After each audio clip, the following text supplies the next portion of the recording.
Hi guys, here's my passenger side window. It does an awkward thing. It goes down only a little bit when you want to open it, and it goes back up only slightly if you look on the side. That's it. It doesn't go down more than that, and it comes back up. And I want the window to go down all the way. So let's see what we can do about it. We have to remove this cover, decorative cover. There's a bolt underneath here, and there's one bolt, crosshead bolt over there. Let's take them off. After these two screw removal, you go around the side of the decorative cover, and there are rivets in quite a few places. Very gently squeeze some plastic, a hard plastic behind here, and try to pull it off. Once you can see, you go all the way around and make sure that they're all unclipped, and then lift the whole door cover up. When you have the cartridge lifted off, there are two connectors. They are right here. They need to be unplugged, and there's the door lever rod, which is connected over here. So it just goes inside that small opening. You don't need to pull the whole thing out. Just bend this red tab over, and then the rod slides out. And that's it. The door cassette is off. And to remove this cover here, it's glued quite well on some black glue, and you can re-glue it. So what I did, I pulled it off and I cut it with the knife so you can take the whole thing off. As well, to remove it completely off, you need to remove the speaker.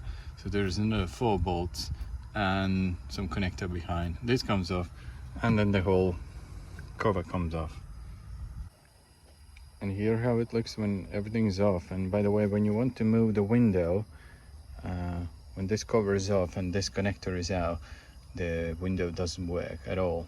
You have no movement. So if you want to move it, you have to plug it back. The cover stays right here.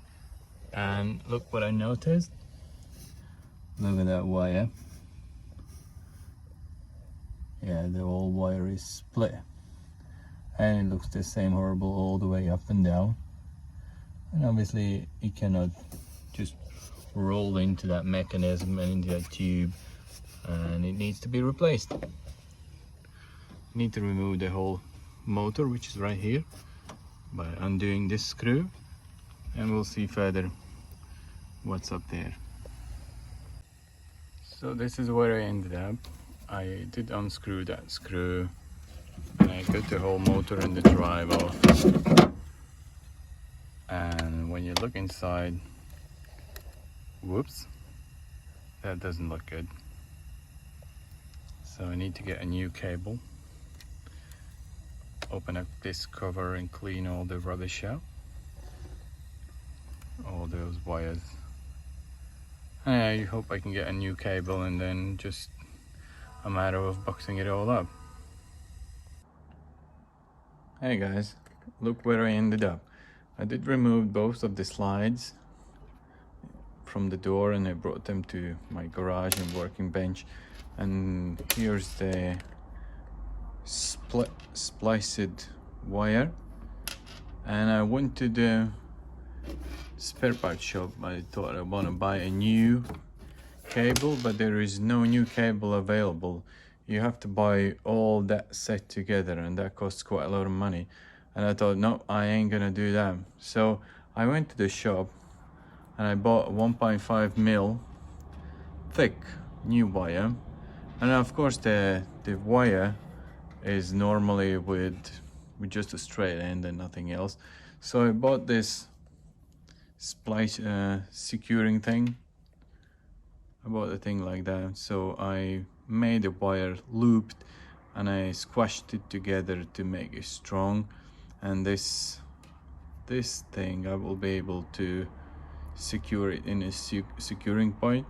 The next thing, I will cut off the old wire. I'll put the new one through, make it the exact same length, and also secure it the same way on the other end.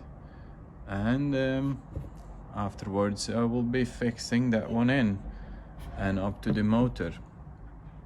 So join me when I will finish the wire, and we'll do the cabling, and we'll see how things will work. And that's the ready product, guys. That's the one end, this is the other end, and it all goes through nicely. I did assemble the rails and already the good wires as they supposed to be. So one wire goes down here to the motor, winds around.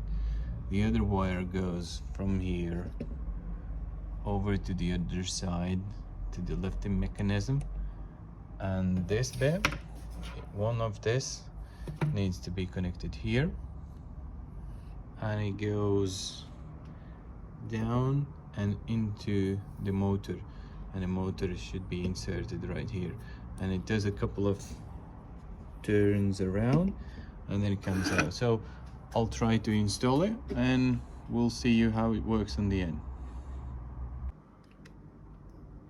And here's the one end is already installed.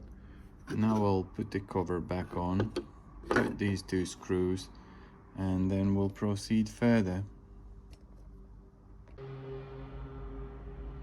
So it's all back together, the cover's on. It looks like that inside. One loop with new cable, new wire, and it all goes in, comes out here, and it's secured up here. So don't forget to lubricate all the open cables, wires, and I'll go out and connect it and see how it works. So I did put the window mechanism back, so I did connected the cable to the motor. I left it just hanging about in the air. I want to move it slightly and see if it works. So I also connected the door panel, I connected the switch, started the ignition, and let's see if it works.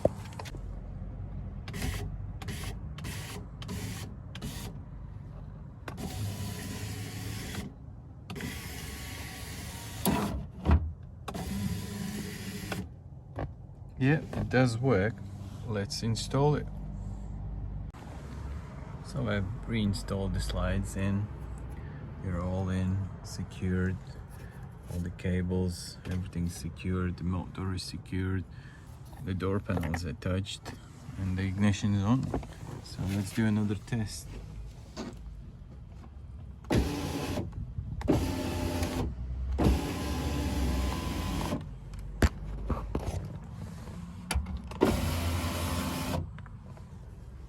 Yeah, it all works. So make sure you get this one, otherwise you can't get the window securing screw on. You have to go through one of these screws. So make sure you align it.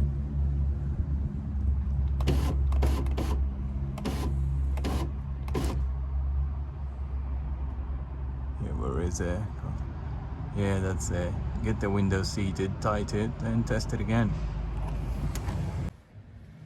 When you tighten the window securing nuts, I do a couple of more tests up and down, make sure that the window seats in properly and it's not jumping out and it works fine.